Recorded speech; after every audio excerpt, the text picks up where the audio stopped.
7 reasons, and at the end of this video I'll convince you to buy a Kindle.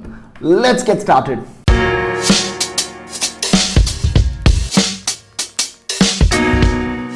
Hey folks, welcome back to my YouTube channel. I'm Praveen Ramesh, and on this channel I speak about the non-fiction books that I'm reading, and I also speak about lessons that I'm currently learning by reading these books. But today I'm gonna speak about the one decision that I made that completely transformed my reading habit, which is buying a Kindle, right? So I have a Kindle Paperwhite which I got like about 8 years back, and I'm just going to speak about why you should be buying a Kindle if you're serious about your reading journey, not buying journey. I'm sorry about that. So reason number one, the cost to value ratio. So what do I mean by that? So depending on which part of the world you are in, the Kindle is going to cost you anywhere between $120 to $200, and if you're in India, it's going to cost you anywhere around, let's say 15,000 rupees or 20,000 rupees. But the amount of value that I've ended up drawing out of this, even though for the first 3 or 4 years I used it very frugally. I would read like for 2 months and I wouldn't read for 5-6 months and all those kind of things. Even then, I feel this is one of the best purchases I've made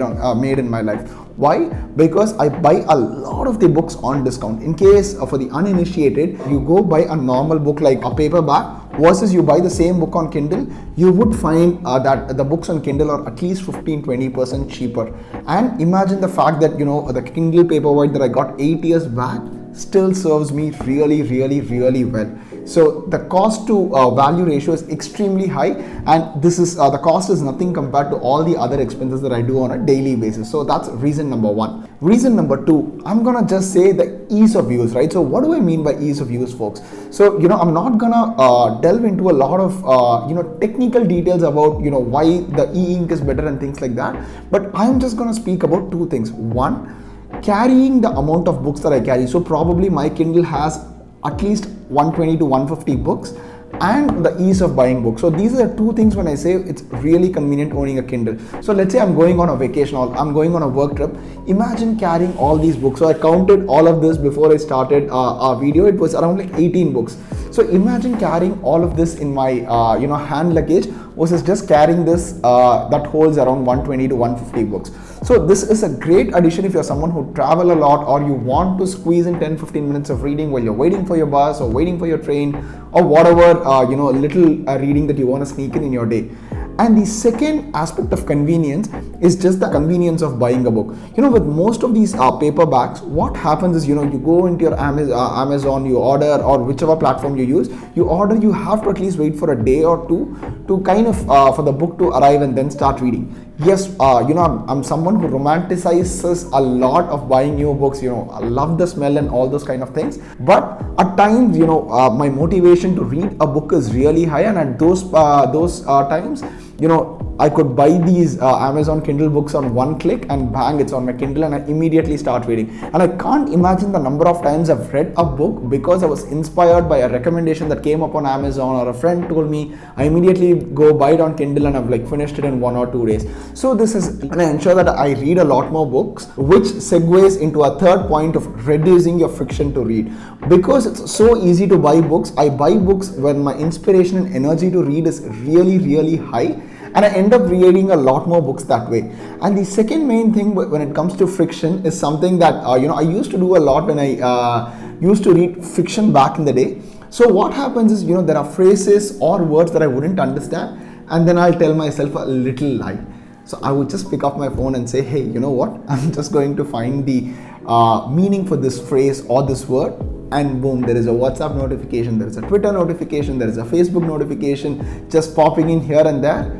And I'm entirely lost 20-25 minutes, and then I remember, oh my god, okay, I was reading a book, so let me get back to it. But what Kindle has done is, this has this amazing feature called dictionary. So what I could just do is long press on Kindle, and it would show me the word, whether it's a verb or an adjective or a noun or whatever, and then I would just quickly move on. And it also gives me the ability to recall all these words probably 1 month, 2 months down the line. So that's a very nice way to have a reading time without sans any distractions, right? So a lot of people do argue that, hey, Kindle does have a browser, but I would highly encourage you folks to try out the browser, and I'm sure it's not one of the best experiences out there. So reducing friction to read is one of the main reasons that I feel you should buy a Kindle. Moving on to the fourth one is something that as a content creator has helped me a lot, is the easy recollection of all the things that I read. So I have my Kindle, I've connected it to this app called Readwise, which again is connected to this app called Notion. So what I do is, I do a lot of highlights of things that inspire me, of things that I should be talking in YouTube scripts, or things that I should be putting in practice in my daily life. So I highlight all of these, and through this integration, all of this comes and sits back in my Notion. So which is where I write all of my YouTube scripts. So as someone who relies on books to run my content creation journey, this feature is magically helping me cut short or short circuit my time to writing scripts, right? So because if I'm reading a physical book, what I have to do, I have to take notes with my highlighter. I have to ensure that I go back and type out all these things, and I would easily end up losing 1.5 to 2 hours doing that. But with a Kindle, I've ensured that this time is short circuited, and when I open up my Notion, and it's a real-time sync if I'm not wrong, I open up my Notion and I immediately find all the highlights of the books that I'm reading, and boom, when I want to write a script, I just copy paste it into my video workspace and I start writing a script. So this has ensured that I retain a lot more information of all the stuff I love from non-fiction books. So that's reason number 4. So reason number 5 is the durability and the longevity of a Kindle. So I probably charge it like once every 2 or 3 weeks, and it's pretty durable. So there was this time, friends, where I didn't use Kindle for a good 2.5 years. It was just lying around, to a point where I really thought I had lost my Kindle. And I was like, okay, you know what, it's okay, let me read physical books. Or as such, I wasn't reading as much then, so I didn't feel the the absence of a Kindle in my daily life. But boom, when I was cleaning my shelf, I found this Kindle. I plugged in my charger, and magically it started charging, and it just works like a charm. So the longevity of Kindle and the battery life is something that still amazes me, and I can't truly believe that this is 8 years old. So I don't have any other electronic gadget. Probably nothing comes on top of my mind when I think, hey, what is that electronic gadget I've owned for 8 to 9 years and pretty much I've used for 50% of the time. All our phones, we used it for 3 or 4 years and then we replace it.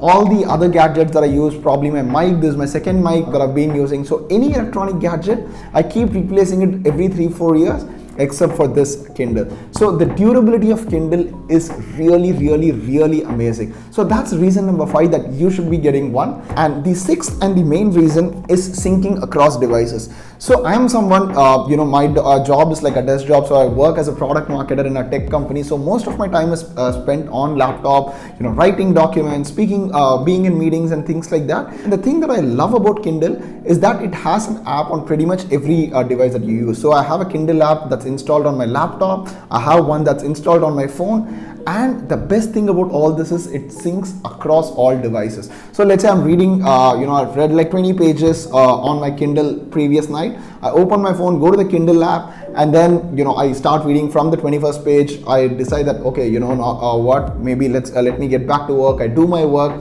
Probably 3-4 hours down the line, I open the Kindle app on my laptop only to find that I'll start reading from wherever I left on my phone. So this sync is really, really, really beautiful, and it acts as a small nudge for me. So I have a rule for myself where I say, hey, every time I pick up a phone in the morning before a designated time, I have to spend 10 minutes reading on my Kindle app on the phone before checking any notifications or going to social media apps of my choice.